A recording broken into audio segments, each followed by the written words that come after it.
వినిపిస్తుందా చివరి వరకు అందరికి? జై శ్రీరామ్ అని అక్కడ వినిపిస్తుందా? ఓకే. ఇలాంటి డివైస్ ఎప్పుడు చూసారా మీరు? ఎప్పుడు చూడలేదు కదా? ఓకే. దీని పేరు యూనివర్సల్ ఆరా స్కానర్ అని చెప్తారు. ఏం చెప్తారు? ఆరా అంటే అందరికి తెలుసా? తెలియదా? మనం ఈ దేవుళ్ళ ఫోటోలు చూస్తారు కదా మీరు అందరి, దాని వెనకాల ఏముంటుంది? ఒక కాంతి లాగా ఉంటుంది. ఐడియా ఉందా? ఇక ముఖానికి చుట్టూ, శిరస్సు చుట్టూ ఏముంటుందంటే ఒక కాంతి లాగా ఉంటుంది. ఆ కాంతినే మనం ఆరా అని చెప్తాం. దాన్ని దివ్య కాంతి వలయం అని కూడా చెప్తారు. అర్థమైందా? ఆరా, దివ్య కాంతి వలయం. ఆరాని ఎలా కొలవాలి, ఎలా తెలుస్తుందంటే మనిషిలో తేజస్సు, వర్చస్సు, సంతోషం ఇవన్నీ కలిగినప్పుడు ఆరా అనేది మనిషికి ఎక్కువగా ఉంటుంది. అయితే మీ అందరికి ఆరా ఉందా లేదా? ఎంత ఉంది చెప్పగలుగుతారా? ఎంత ఉందో చెప్పలేరు. కాబట్టి ఈ డివైస్ తో ఆరా ఎంత ఉందనేది మనం కొలత పెట్టవచ్చు అనమాట.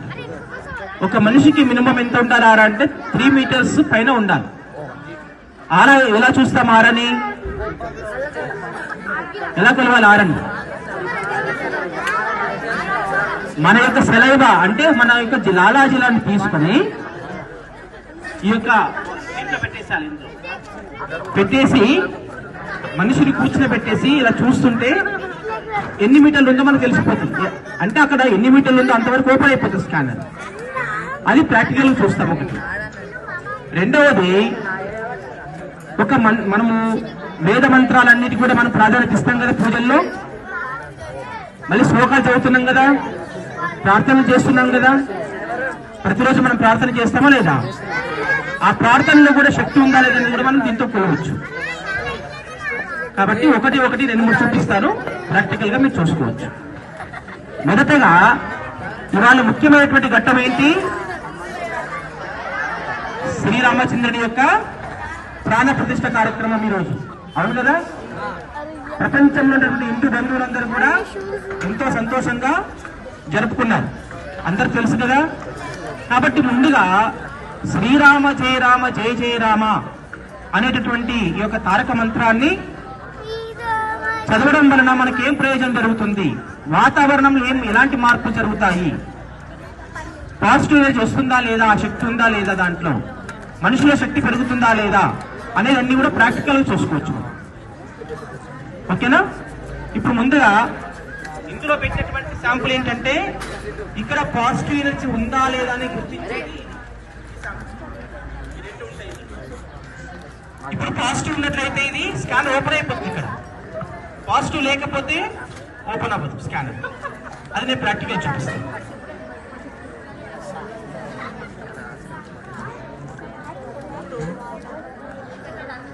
పాజిటివ్ ఉందా లేదా? ఇక్కడ పాజిటివ్ ఎనర్జీ ఉందా లేదా? ఏమని చెప్పిందా? స్కానర్ ఓపెన్ అయితే 2 విడిపోతే పాజిటివ్ ఎనర్జీ ఉందని మనం గుర్తిస్తున్నాం. క్లోజ్ ఉంటే లేదు అని అర్థం. అంతేనా? ఇప్పుడు అందరం కూడా ఒకసారి అక్కడున్న వాళ్ళు ఇక్కడ ఉన్న వాళ్ళందరూ కూడా శ్రీరామ జయ రామ జయ జయ రామ అని ఒక 11 సార్లు అన్నారు.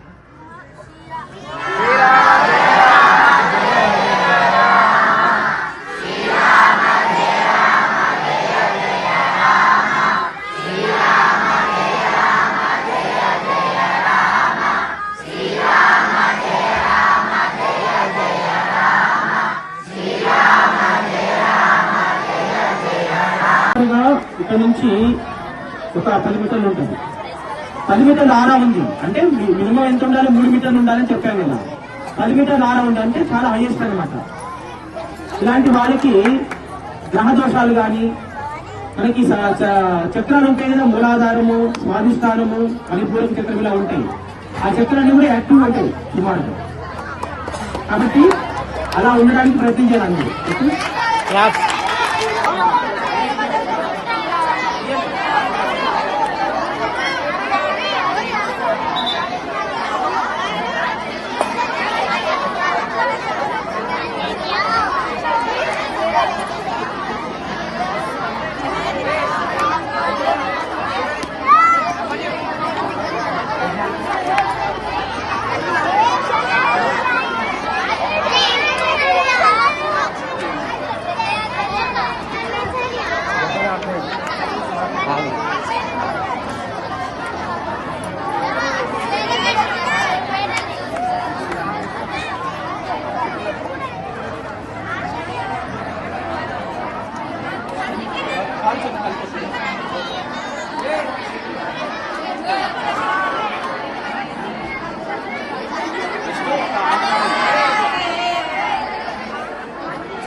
ఒకసారి చాలా గమనించండి, సార్కు ఆరా పవర్ కేవలము 1/2 మీటర్ మాత్రమే ఉంది, 1/2 మీటర్ ఉంది.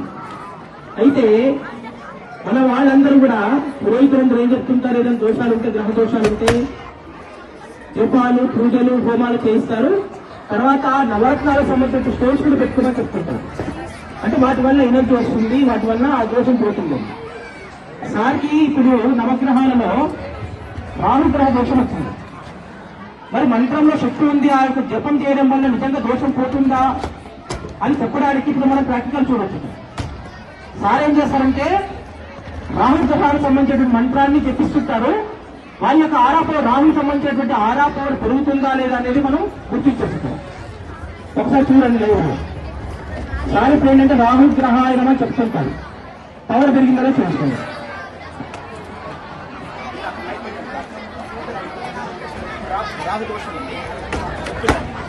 ఓం రాహుగ్రహాయ నమః. ఓం రాహుగ్రహాయ నమః. ఓం రాహుగ్రహాయ నమః. ఓం రాహుగ్రహాయ నమః. ఓం రాహుగ్రహాయ నమః. ఓం రాహుగ్రహాయ నమః. ఓం రాహుగ్రహాయ నమః. ఓం రాహుగ్రహాయ నమః. ఓం రాహుగ్రహాయ నమః. ఓం రాహుగ్రహాయ నమః. ఓం రాహుగ్రహాయ నమః. ఓం రాహుగ్రహాయ నమః. ఓం రాహుగ్రహాయ నమః. ఓం రాహుగ్రహాయ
అందరికి విషయం అర్థమైంది. ఆర్ఎస్ గారు ఏం చేస్తుందో అర్థమైందా? మీరు ధ్యానం చేసినా కూడా పవర్ పెరుగుతుంది. 2 చేతులు ఎత్తి నమస్కారం చేసి కూడా మన ఆరా పవర్ పెరుగుతుంది. నమస్కారం చేస్తుంటే కూడా మన పవర్ పెరుగుతుందో చెక్ చేసుకోవచ్చు. కాబట్టి భారతీయ సంస్కృతిలో, ఆచారాల్లో ఉన్నటువంటి శక్తి చాలా అమోఘమైనటువంటి, దానికి మించినటువంటిది ఏ సంస్కృతి లేదు. కాబట్టి మనం భారతీయులుగా జన్మించినందుకు మనం గర్వపడాలి. మన ఆచారాలు, మన సంస్కృతులు, మన వేదాల్లో ఉన్నటువంటి శక్తి సామర్థ్యాలు అంతా ఉన్నాయి. కాబట్టి వాటిని మన నిత్య జీవితంలో ఉపయోగించుకొని మనము సుఖంగా జీవించడానికి ప్రయత్నం చేయాలి. ఓకేనా? శుభం.